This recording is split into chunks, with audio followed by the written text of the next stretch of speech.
नमस्कार, आप देख रहे हैं M1 न्यूज और आपके साथ मैं हूं किरण और हमारी खास पेशकश में आप सभी का स्वागत है। जी हां, एमएसपी, लाठीचार्ज और महापंचायत। कुरुक्षेत्र के शाहबाद में किसानों पर हुए लाठीचार्ज और गुरनाम सिंह चढ़ूनी को गिरफ्तार करने के खिलाफ किसान लंबी लड़ाई लड़ने के मूड में नजर आ रहे हैं और इसी मामले में रणनीति बनाने के लिए किसानों ने 12 जून को पिपली में महापंचायत का ऐलान किया है, जिसमें किसान आगे की रणनीति तैयार करेंगे।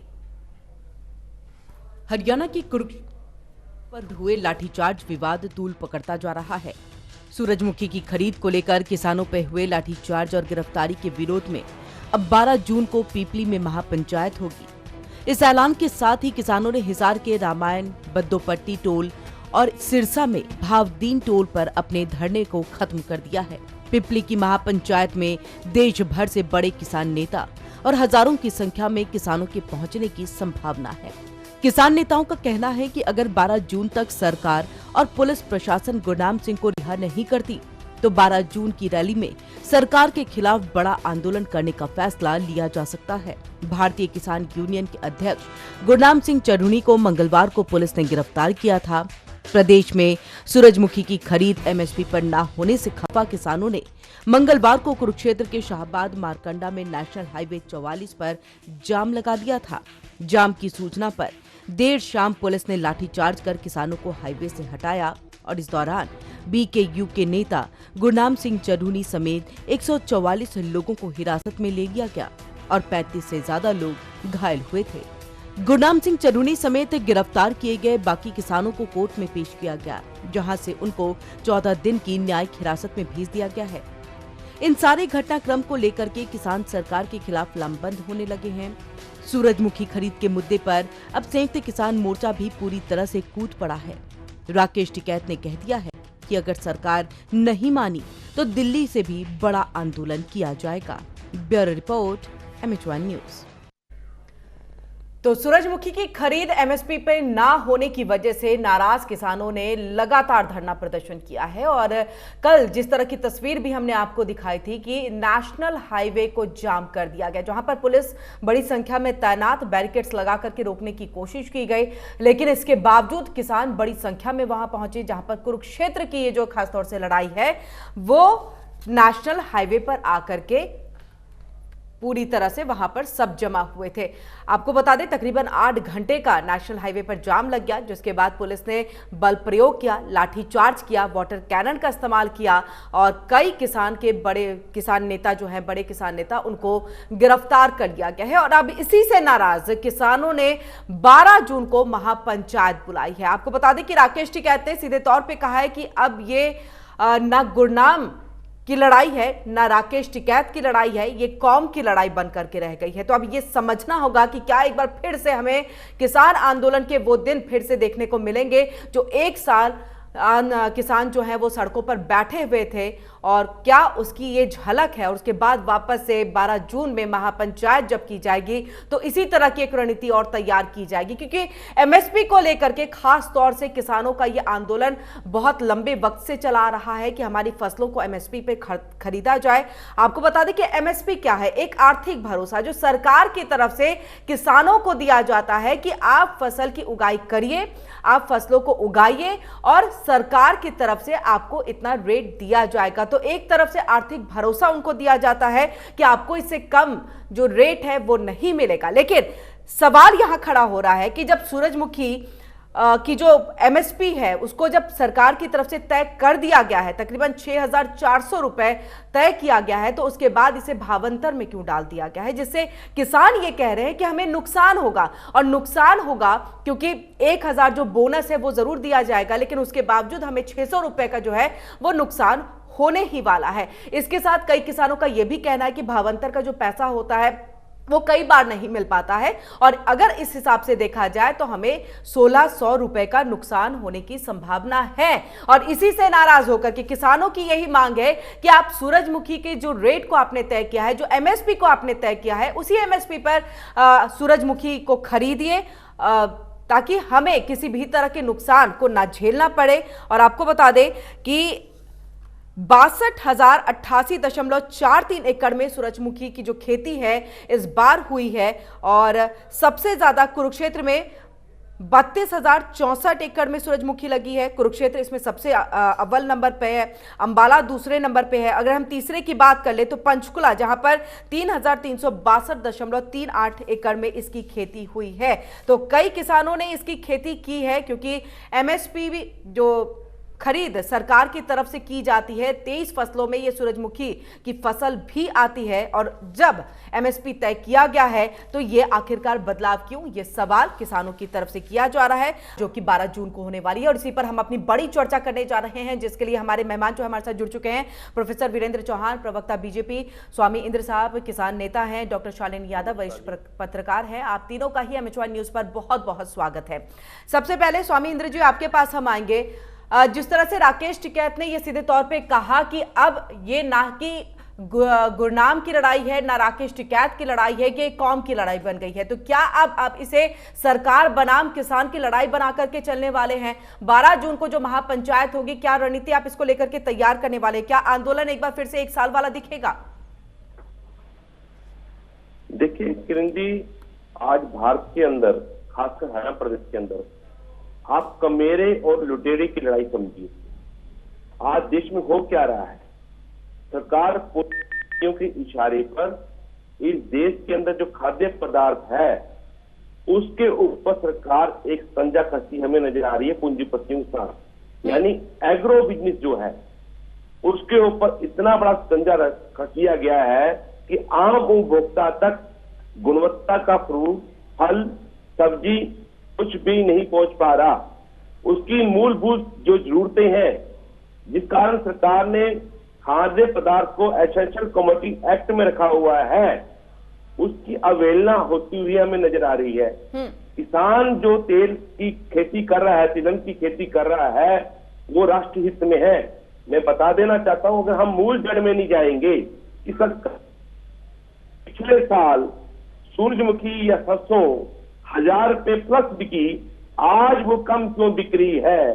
तो कुल कारण ये है, ऐसे खाद्य पदार्थ को, जो खाद्य पदार्थ है ही नहीं, पाम ऑयल, उसको सरकार ने खाद्य पदार्थ की श्रेणी में ला दिया है, जिस वजह से खाली किसान को घाटा नहीं होने वाला, आम उपभोक्ता जो उसको खाता है, जो उसको अपने घर में इस्तेमाल करता है, उसके घर में अनेकों प्रकार की बीमारियां होने वाली हैं।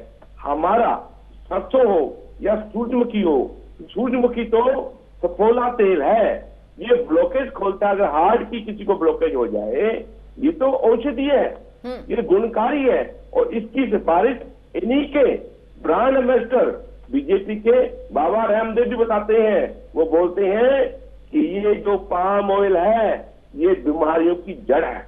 तो ये सबसे बड़ी बीमारी आज क्या होगी कि कमेरे को भी ये तंग कर रहा है, किसान को और इस देश के आम उपभोक्ता को, जो भोला भाला है, जिसे पता ही नहीं है कि उसके खाद्य पदार्थ में इतनी बड़ी मिलावट हो गई जिससे उसका जीवन सुरक्षित नहीं है, उससे बीमारियों का सामना करना पड़ रहा है।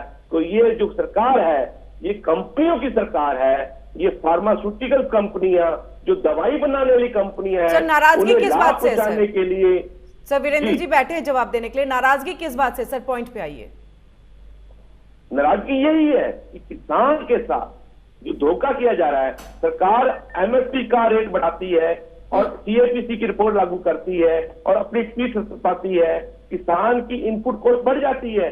जब एमएसपी का रेट बढ़कर बाजार में आता है, किसान को बीज, खाद, तमाम चीजें, कृषि यंत्र बाजार में महंगे हो जाते हैं। आज ही उदाहरण ले लीजिए, रबी की फसलों के लिए सरकार ने आज भी एमएसपी बढ़ाया है। उस एमएसपी का किसान को क्या लाभ? सरकार की जवाबदेही कहां तय होती है? इसलिए किसानों ने 13 महीने जो वीरेंद्र चौहान साहब आपके पास आएंगे। सीधे तौर पर इंद्र जी का यही कहना है कि एमएसपी बढ़ाते हैं और उसको फिर भावांतर में डाल देते हैं। क्या बेनिफिट इससे किसानों को होगा? क्योंकि आप कहते हैं कि आप किसान हित में काम कर रहे हैं, लेकिन यहाँ पर किसान सड़कों पर नजर आते हैं और उसके बाद पुलिस की इस तरह से उनके ऊपर लाठीचार्ज करना, वाटर कैनन का इस्तेमाल करना, गिरफ्तार कर लेना, कहां तक जायज है?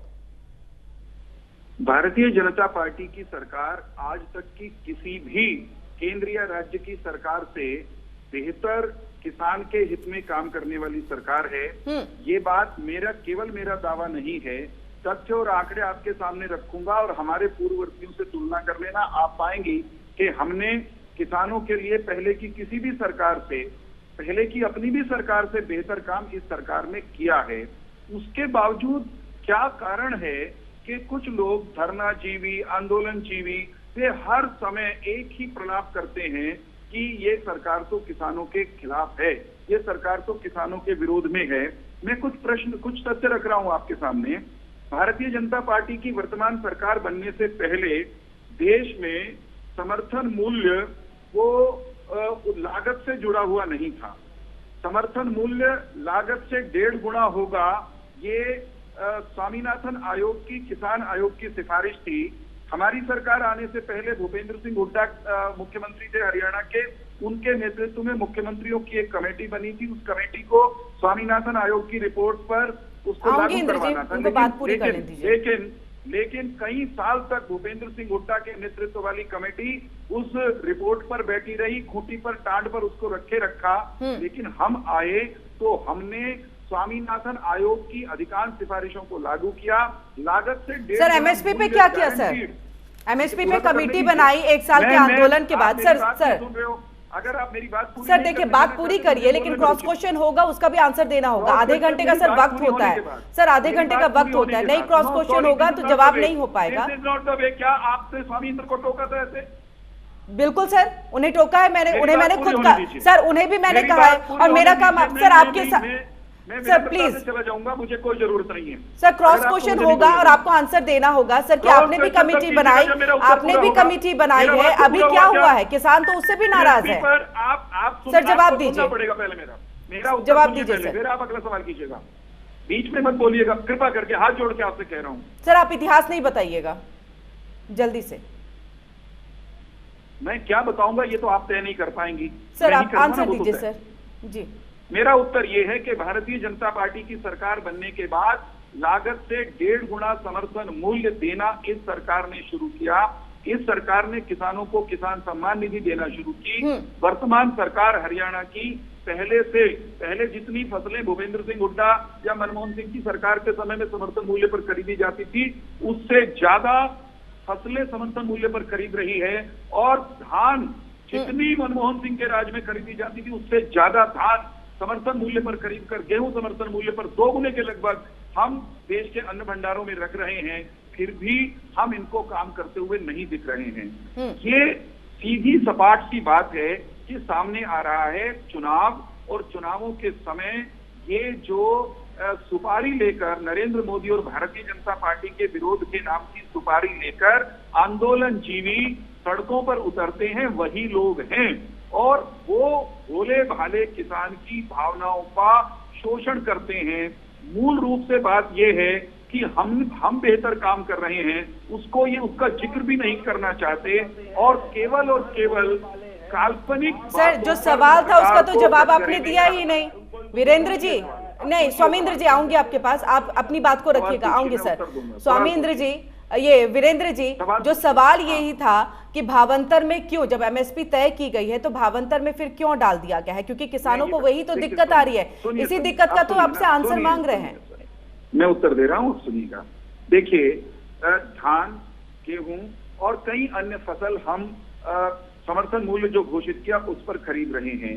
कुछ फसलों में जब बाजार भाव बहुत कम जा रहा है तो सरकार किसान के समर्थन में आकर के खड़ी हो रही है। और सूरजमुखी की अगर हम बात कर लें आज की तारीख में, देश में कोई एक राज्य हमारे अलावा ऐसा नहीं है जो समर्थन मूल्य या उससे मिलते जुलते किसी दाम पर सूरजमुखी खरीद रहा हो।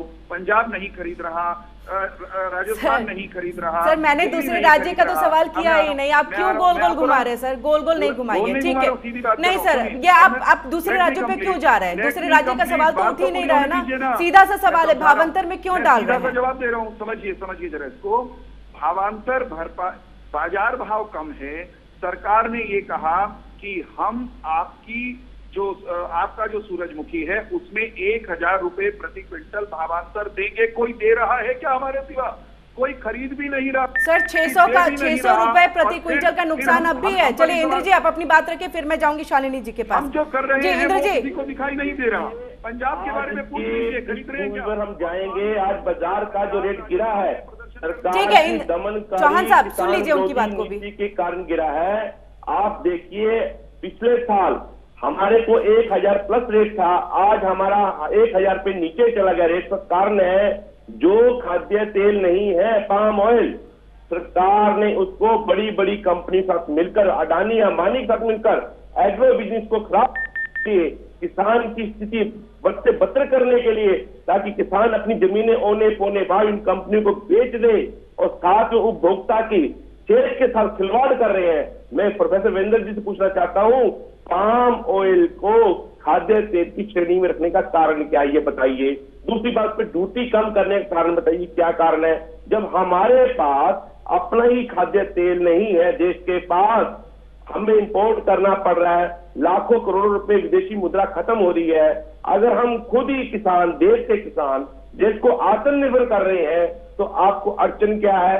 यानी कि सीधी सीधी बात क्लियर होती है कि बड़ी बड़ी कंपनियों से आप साझेदारी करके काम कर रहे हैं, उनसे मिली भगत करके देश की अर्थव्यवस्था को खराब करने का काम कर रहे हैं। तो ये आपको स्पष्ट करना होगा। शालिनी जी आपके पास में आऊंगी। ठीक है इंद्र साहब।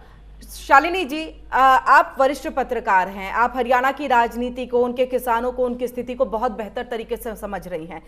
ये जो अभी का वक्त हम लगातार देख रहे हैं कि किसान सड़कों पे चले आते हैं, एमएसपी जिसकी मांग स्वामीनाथन आयोग रिपोर्ट जो आई थी उसके आधार पे भी कहा गया है कि एमएसपी को लागू किया जाए, जो उनके इसमें डाटा दिया हुआ है। आपसे हम समझना चाहेंगे, अब जब सरकार एमएसपी तय करती है फिर भावांतर में डाल देती है, क्या ये बेनिफिशियल है किसानों के लिए? नहीं है? किसानों की नाराजगी सही है? इन तमाम चीजों को लेकर के हम समझना चाहेंगे, क्योंकि सरकार तो कह रही है हम किसानों के हित में काम कर रहे हैं। देखिए, पहली चीज जो भाजपा की गवर्नमेंट ने प्रॉमिस की थी जब लॉज रिपील किए गए थे, ब्लैक लॉज, वो ये था कि एमएसपी को लीगल गारंटी बनाया जाएगा, और ये कंडीशंस भी थी फार्मर्स की विड्रॉ करने की अपने एजुकेशन की। लेकिन आज तक भी एमएसपी को लीगल गारंटी नहीं दी गई। बिल्कुल। पहला सवाल भाजपा से ये पूछा जाना चाहिए कि आपने ये क्यों नहीं किया। दूसरा, जब आपने एक एमएसपी की कैटेगरी रखी है, तो उसमें से जब किसी प्रोडक्ट पे आपने एमएसपी की गारंटी कही है, तो भावांतर योजना में डालकर जब सरकार ये कह रही है कि नहीं सरकार नहीं लेगी, आप ये प्राइवेट प्रोड्यूसर को ही बेचिए अपना, और उसमें हम 1000 रुपए या 500 रुपए या कुछ ऐसे करके दे देंगे, तो उससे क्या फर्क पड़ता है? क्योंकि जो किसान कह रहा है वो बात सही कह रहा है कि पहली चीज आपने उसकी लीगल गारंटी नहीं बनाई एमएसपी की। इसी क्लॉज का आज तक आप फायदा उठा रहे हैं कि आपने लिया और एक आप एक ऑल्टरनेटिव कोई ना कोई स्कीम बना देंगे और आप कहेंगे कि आप प्राइवेट प्रोड्यूसर को भेजिए। क्या सरकार ये कह रही है कि जो पूरा आपका जो एमएसपी और इसके बीच में डिफरेंस आ रहा है, हम वो पूरी आपकी भरपाई करेंगे? क्योंकि किसान ये कह रहा है कि ये पेमेंट करने के बाद भी 10 से 12 हजार रुपए पर एकड़ हमारा नुकसान हो रहा है। तो आप ये भी समझिए कि प्राइवेट प्रोड्यूसर को आप इतने पे बेच देते हैं। आप देखिए देश में जिस तरीके से महंगाई जा रही है, जिस तरीके के क्लेम्स कर रहे हैं कि हमसे ज्यादा किसानों के लिए किसी ने कुछ नहीं किया, हमसे ज्यादा एमएसपी प्रोक्योरमेंट के लिए किसी ने कुछ नहीं किया। आप नेक्स्ट लेवल पे ये पूछिए कि कंज्यूमर्स को भी फायदा हो रहा है? नहीं हो रहा है। ना कंज्यूमर्स को फायदा हो रहा है, ना किसानों को फायदा हो रहा है। और दूसरी चीज ये है कि किसान जब आपसे बात करने के लिए आते हैं, तो मुझे ये समझ में नहीं आता कि सरकारें डर क्यों जाती हैं एक आम मानस से बात करने के लिए, चाहे वो अपने ग्रुप में आए। आप डरते क्यों हैं? क्यों जाके आप आंदोलन के खिलाफ हैं? आपको क्यों डर लगता है? आप आंदोलन तक स्थिति आने क्यों देते हैं? आप बात क्यों नहीं करते? आपके मिनिस्टर को आना चाहिए था बात करने के लिए। एग्रीकल्चर मिनिस्टर, किस लिए आप ये पोर्टफोलियोज लेके बैठते हैं अगर आप नहीं है कि जनता का सामना कर सके? आप जब चाहे पुलिस को आगे कर दें। कोर्ट ने उनको हाईवे ब्लॉक करने के लिए रिमूव करने के लिए जरूर कहा था, लेकिन कहा था कि पीसफुल मैनर में करिए, बिना वायलेंस को रिजॉर्ट करिए। लेकिन यहाँ पे तो जब आपका मन करता है आप किसानों के ऊपर डंडे बरसा देते हैं। ठीक है, वीरेंद्र चौहान साहब, शालिनी जी की सवाल का तो जवाब दीजिएगा ही। उन्होंने सीधे तौर पे कहा है कि लीगल क्यों नहीं बना रहे हैं, और कहीं ना कहीं इसी का बेनिफिट जो है वो सरकार उठा रही है जिस तरह से अब के टाइम में। सर मैं आऊंगी, एक सवाल और इसमें ऐड ऑन कर देती हूँ, आप सभी का जवाब दीजिएगा। एक तरफ तो चलिए इंद्र साहब जो बात कह रहे हैं ये उनका अपना पॉइंट है, शालिनी जी भी जो कह रही है वो जो देख रही है ये उनका अपना पॉइंट हो गया, लेकिन आपके खुद के जेजेपी के और इसी के साथ अगर शाहाबाद के हैफेड के बात में करूं तो वहां से रामकरण काला जी जो है उन्होंने भी सीधे तौर पे कहा कि सरकार जो है वो किसानों के हित में काम नहीं कर रही और कहीं ना कहीं रिजाइन की भी बात उन्होंने कही है। तो कहीं लग नहीं रहा है कि सरकार की छवि इससे खराब हो रही है? देखिए, मैं एक बात कहता हूं, सरकार किसानों के लिए जो सर्वोत्तम संभव है वो कर रही है और उससे अधिक करने की मंशा भी ये सरकार रखती है। परंतु अगर भोले भाले किसानों को गुमराह करके उनको उकसाकर आप राष्ट्रीय राजमार्ग रोकने के लिए उनको सड़क पर बिठाएंगे और उनको ये भी नहीं बताएंगे कि हाईकोर्ट ने कहा हुआ है अगर आप नेशनल हाईवे रोकेंगे तो आपके खिलाफ कार्रवाई होगी, मुकदमे दर्ज होंगे, और अगर नेशनल हाईवे रोकेंगे लोगों को असुविधा होगी तो हाईकोर्ट वो सरकार की काट भी खड़ी करेगा और जो वहां बैठे हुए हैं उनके खिलाफ भी कानूनी कार्रवाई का उनको सामना। ये बात बताए बिना आप कह रहे हैं भोले भाले किसान सर, आप कुछ इसके पहले भी आपने कहा कि कुछ जो किसान नेता हैं जो इस तरह से भड़का रहे हैं सभी को, रामकरण काला जी की क्या फिर बात आप करेंगे? जेजेपी के विधायक की आप बात करेंगे, वो भड़का रहे हैं? कर रहे हो ना, आप कह चुके, मुझे तो उत्तर देना था ना आपने। जी दीजिए सर, आप उत्तर दीजिए सर, क्रॉस क्वेश्चन होगा सर, इसके लिए तैयार रहिए, आप तैयार रहिए। मैं बिल्कुल तैयार हूँ, उत्तर तो देने दीजिए। मैं ये कह रहा हूँ कि भोले भाले किसानों को गुमराह करके उकसाकर भड़काकर आप वहां बिठा दें जहां उनके खिलाफ कार्रवाई करना पुलिस की मजबूरी हो जाए, जहां उनको नेशनल हाईवे से हटाना पुलिस की शासन की मजबूरी हो जाए, तो जिम्मेदार कौन है इसके लिए? सर सवाल तो ये हो ही नहीं रहा है कि पुलिस ने उन्हें हटाया, पुलिस ने उन्हें गिरफ्तार किया, ये तो सेकंड पार्ट हुआ। मेरा तो सीधा सा सवाल यही है, जब जेजेपी के ही विधायक और रामकरण काला जी ही अगर ये कह रहे हैं कि कहीं ना कहीं किसानों के लिए गलत हो रहा है, नाराजगी जाहिर उन्होंने खुद की है, तो वही गुमराह कर रहे हैं, फिर सीधे तौर पे यही कहिए।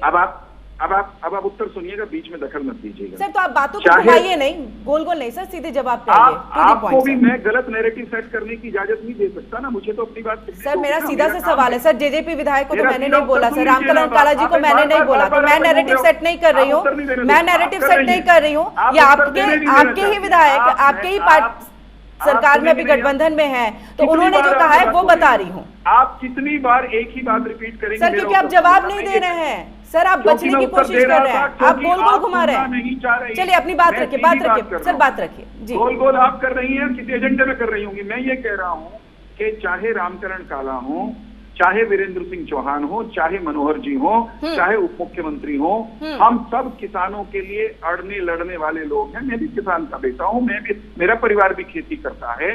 किसान के हितों की रक्षा वो सड़कों पर बैठने से नहीं होगी, नेशनल हाईवे रोककर कानून तोड़ने से नहीं होगी। मैं सिर्फ ये पूछना चाहता हूं कि जो लोग वहां किसानों के ठेकेदार बन रहे हैं, क्या ये वही लोग नहीं हैं जो पंजाब में चुनाव लड़ने गए थे किसान कानूनों के नाम पर और वहां से मुंह की खाकर आए हैं? किसान इनको अपना मानता नहीं, लेकिन ये किसान की भावनाओं का दुरुपयोग करके सरकार के विरुद्ध सुनियोजित षड्यंत्र के तहत सुपारी लेकर एजेंडा तय करते हैं। वीरेंद्र जी ठीक है, मान लिया ये किसान नेता नहीं है, ये राजनीति करते हैं, सारी चीजें चलिए मान लिया, क्योंकि हर बार आप यही सवाल खड़े करते हैं इनकी आइडेंटिटी को लेकर के।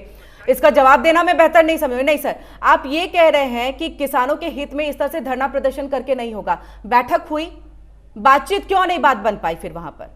ऐसा नहीं है कि इन लोगों ने पहले बात नहीं की, इन लोगों ने पहले वक्त नहीं दिया किसानों ने, ऐसा तो नहीं था ना सर, ऐसा तो नहीं था ना कि पहले अधिकारियों के साथ, सरकार के साथ किसानों की बात नहीं हुई है? इसको दूसरी तरह से कह दें। आपकी जो पैनलिस्ट हैं उन्होंने भी ये बात कही कि सरकार डरती क्यों है। अरे भाई, सरकार कब डरी? सरकार डरी नहीं, सरकार ने सरकार के डरने की तो बात की ही नहीं किसी ने। मेरा वाक्य आपके पैनल पर किया, आप सुन नहीं रही है तो मेरी गलती नहीं है, मैं दोहरा रहा हूं, मुझे कहने दीजिएगा।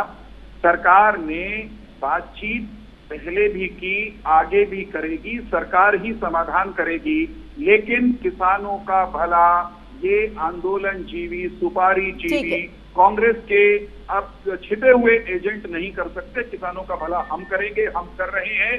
किसानों की बेहतरी के लिए हमने काम किया है, कर रहे हैं। कांग्रेस से पूछा जाना चाहिए। शालिनी जी आप जवाब दीजिए, फिर एक छोटे से ब्रेक पे जाऊंगी, ब्रेक से वापस लौटूंगी तो इंद्र जी आपके पास। ठीक है वीरेंद्र जी। कांग्रेस ने गारंटी दी थी क्या एमएसपी की? कोई लीगल गारंटी थी क्या हमारे आने से पहले 1.5 गुना समर्थन मूल्य मिलेगा, इसकी सर गारंटी लीगल गारंटी तो अब भी नहीं है, अब भी नहीं है ना, तो अभी नहीं है लीगल गारंटी, अभी नहीं है। 1 साल का आंदोलन हुआ, 700 किसान मर गए, कमेटी बन गई, कमेटी से नाराजगी है, तब भी लीगल गारंटी नहीं बन रही। आप क्या बात करें सर, कांग्रेस क्यों उठा के ला रहे हैं? 9 साल हो रहे हैं, 8 साल हो रहे हैं। सीधे यहाँ पर रुक मैं शालिनी जी का करूंगी। शालिनी जी, ब्रेक पर जाने से पहले आप कुछ कहना चाह रही थी, अपनी बात को रखिए। जी, मैं ये कहना चाह रही थी कि एक तरफ तो आप कहते हैं कि भोले भाले किसानों को भड़काया जा रहा है, दूसरी तरफ आप कहते हैं कि ये जो इनके लीडर्स बने हुए हैं इनको फार्मर्स लीडर्स की तरह रिकग्नाइज ही नहीं करते हैं। तो अगर रिकग्नाइज नहीं करते हैं तो इनके साथ नहीं खड़े होते, इनके साथ ये एजुकेशन नहीं चल रहा होता। दूसरी चीज, सवाल बार बार एक ही चीज पे आता है कि जब आपने लीगल गारंटी करने के लिए आपने वायदा किया है तो आप उस वायदे को क्यों नहीं पूरा कर रहे हैं? आप बार बार यही सिचुएशन आएगी, एक तरीके से आपके खुद के एक्शंस जो हैं, गवर्नेंस एक्शंस हैं, वो इस चीज ऐसी सिचुएशंस पैदा कर रहे हैं। तो अगर आपको लगता है कि ऑपोजिशन इस चीज का फायदा उठा रही है तो आप ये स्कोप दे रहे हैं ऑपोजिशन को ये फायदा उठाने के लिए। जी ठीक है, चौहान साहब आऊंगी आपके पास। इंद्र जी भी अपनी बात रख रहे हैं, उसके बाद आप दोनों का ही जवाब दे दीजिएगा। इंद्र जी अपनी बात को रखिए। वो कह रहे हैं एक राजनीतिक हथकंडा है क्योंकि चुनाव नजदीक है। किरण जी, ऐसा है कि भारत जो है ना, ये कृषि प्रधान देश है और यहाँ पे मूल्यों की बड़ी वैल्यू है। ये कहावत थी कि उत्तम खेती मध्यम रफ्तार निकट चाकरी। आज स्थिति क्या हो गई है? उत्तम को बिल्कुल निम्न दर्जे पे ले गई, खेती घाटे का सौदा। इसका कारण है, इसके पीछे जो इनके आका हैं वो इन्हें इशारा करते हैं। किसानों ने आंदोलन लड़ा 13 महीने दिल्ली की दहलीज पर। इन्होंने वादा किया था कि एमएसपी की गारंटी होगी। देश के प्रधानमंत्री ने, प्रथम नागरिक ने, आज उनके वादों क्या हुआ, नैतिक मूल्यों क्या हुआ, ये पूछना होगा। और आज इनसे पूछना होगा, ब्रिजमोहन शरण सिंह क्या बोलता है? वो ये बोलता है कब छुआ, कहां छुआ, कैसे छुआ। बेटियों सवाल किए जाते हैं, कहां गए नैतिक मूल्य, कहां गई मां भारती की बातें। ये तमाम बातें आज हमें समझना होगा कि बीजेपी वास्तव में क्या कर रही है। ये देश के अंदर कृषि को घाटे का सौदा बनाने लगी है, क्योंकि इनके आकाओं की निगाह किसान की जमीन पर है।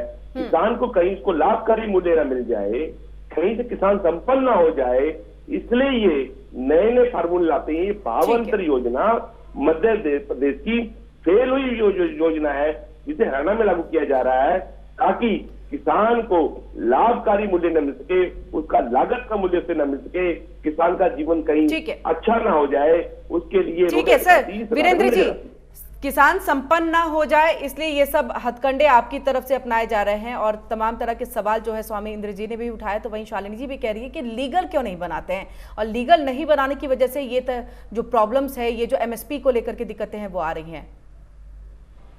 भारतीय जनता पार्टी किसान की संपन्नता का मार्ग प्रशस्त करना चाहती थी, इसीलिए केंद्र सरकार 3 कृषि बिल लेकर आई थी और उन कृषि बिलों में ये सुनिश्चित किया जाना, उसकी व्यवस्था की गई थी कि किसान केवल और केवल वो प्राइमरी प्रोड्यूसर बनकर न रहे, कारोबारी भी बने, अपनी फसल का दाम, अपनी फसल को कहां बेचना है, कहां नहीं बेचना है, कब बेचना है, इसका सामर्थ्य उसके भीतर विकसित हो। लेकिन आंदोलन जीवियों ने भीतर से किसान विरोधी और बाहर किसान के नाम का चोला ओढ़कर घूमने वाले लोगों ने ऐसा माहौल पैदा किया कि वो कृषि बिल सरकार को वापस लेने पड़े। ठीक है सर, वक्त कम है, मैं आपसे सर वक्त कम है, थोड़ा सा जल्दी से सिर्फ ये बताइएगा कि इसका समाधान क्या निकलेगा अब, क्योंकि 12 जून को तो महापंचायत हो रही है।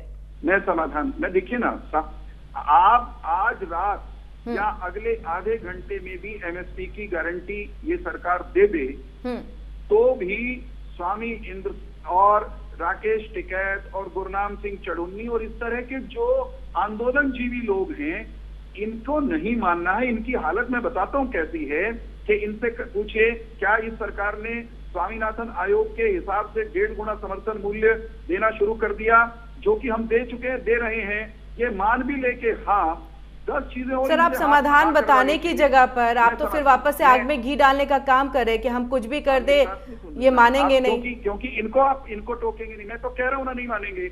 मैं ये कह रहा हूँ, इनकी हालत ये है कि ਤੁਹਾਡੀ गल सिर मत्थे परनाना उत्थे दा उत्थे, कुछ भी कर ले इनको नहीं मानना है।